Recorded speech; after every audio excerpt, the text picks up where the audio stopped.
इस वीडियो में हम एक और फंक्शंस देखते हैं।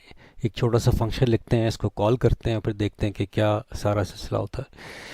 अच्छा जी, इस के अंदर हमने एक फंक्शन डिफाइन किया है और वो है सम टू नंबर्स।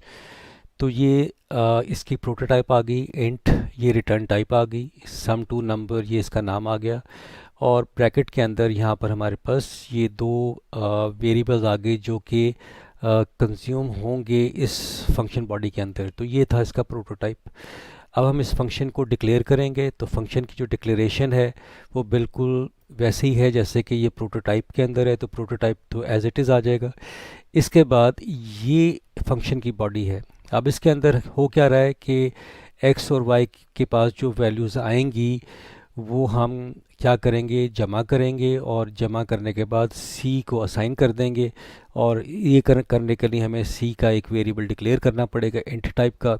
और फिर जब सी के पास वैल्यू आ जाएगी तो हम क्या कर देंगे, इसको रिटर्न कर देंगे।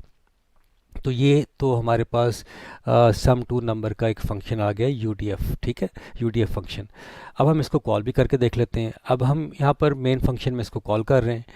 हमने मेन फंक्शन में दो वेरिएबल डिक्लेयर किए, ए कॉमा बी। और फिर हमने यहाँ पर लिखा कि जो कोड है ये कोड क्या करेगा, एंटर फर्स्ट नंबर, ये एज इट इज़ डिस्प्ले हो जाएगा। और सी इन, जो भी हम वैल्यू देंगे, जो टाइप करके एंटर करेंगे वो क्या किस वेरिएबल को असाइन हो जाएगी, वो ए को असाइन हो जाएगी। फिर इसके बाद इस असाइनमेंट के बाद इस कोड पर आएंगे। इस ये जो दो लाइंस होंगी, एंटर सेकंड नंबर डिस्प्ले होगा, हमसे फिर इनपुट मांगेगा। हम क्या करेंगे, जो भी वैल्यू एंटर करेंगे वो बी को असाइन हो जाएगी। तो जब वो ए और बी को वैल्यू असाइन हो जाएगी तो फिर अगले स्टेटमेंट में देखिए हम लोग क्या कर रहे हैं।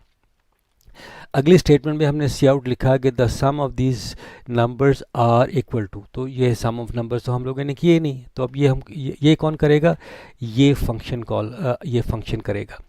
तो हम यहाँ पर ये फंक्शन को कॉल कर रहे हैं, इसको हम कहते हैं कॉलिंग अ फंक्शन।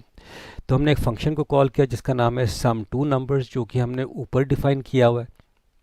और इसके अंदर हमारे पास दो वेरिएबल्स हैं जो कि ए और बी हैं, जबकि यहाँ पर क्या है, यहाँ पर एक्स और वाई हैं। लेकिन जो भी है, जो भी हमारे पास है, ये जो वेरिएबल ए है, इसकी जो भी वैल्यू होगी वो किसको असाइन हो जाएगी, वो एक्स को असाइन हो जाएगी।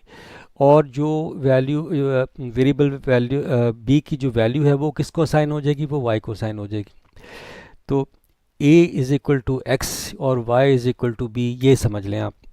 इसके बाद एक्स के पास जो भी वैल्यू होगी और वाई के पास वो वैल्यू होगी, यहाँ पर दो वैल्यूज़ जमा होंगी, सी पे रिज़ल्ट आएगा और हम यहाँ पर कर रहे हैं रिटर्न सी। तो ये स्टेटमेंट क्या करेगी, ये जो वैल्यू है सी की, ये किस जगह पे आके रिटर्न करेगी, इस जगह पे। तो इसकी जगह पे ये जो वैल्यू है सी की वो यहाँ पर आ जाएगी। और अब हमारे पास जब हम इसको एग्जीक्यूट करेंगे तो इन दो नंबर्स का जो सम है वो कहाँ पर होगा, वो यहाँ पर आ जाएगा। अब इसको चला के भी देख लेते हैं। इसको हम एग्जीक्यूट करते हैं, कंपाइल एंड रन किया, तो अगर कोई एरर नहीं है तो ये प्रोग्राम चल पड़ेगा। तो ऐसा प्रोसेस कर रहा है, एरर कोई नहीं है। तो अब हमसे ये क्या मांग रहा है, अब हमसे ये दो नंबर मांग रहा है। हम इससे कर रहे हैं कि फॉर एग्जांपल 34, और इसके बाद मैंने इसको एंटर किया तो सेकंड नंबर मांगा। सेकंड नंबर के बाद मैंने इसको 12 कर दिया।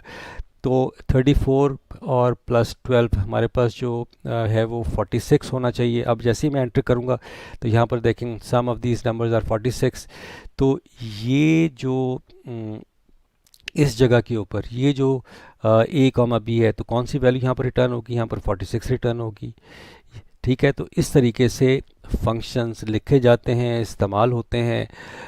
मेन में हम लोग फंक्शन कॉल करते हैं और जो वैल्यूज़ होती हैं जो हम फंक्शंस को देते हैं वो पास ऑन होती हैं फंक्शन के डेफिनेशन के अंदर। फिर उसी लॉजिक के मुताबिक वो एग्जीक्यूट होता है और उसका जो रिज़ल्ट होता है वो रिटर्न होता है, और रिटर्न उसी जगह पे होता है जहाँ पर हमने फंक्शन को कॉल किया होता है। तो आई होप कि इस वीडियो में भी आपको जो फंक्शंस के बारे में जो आइडिया है वो हो गया होगा।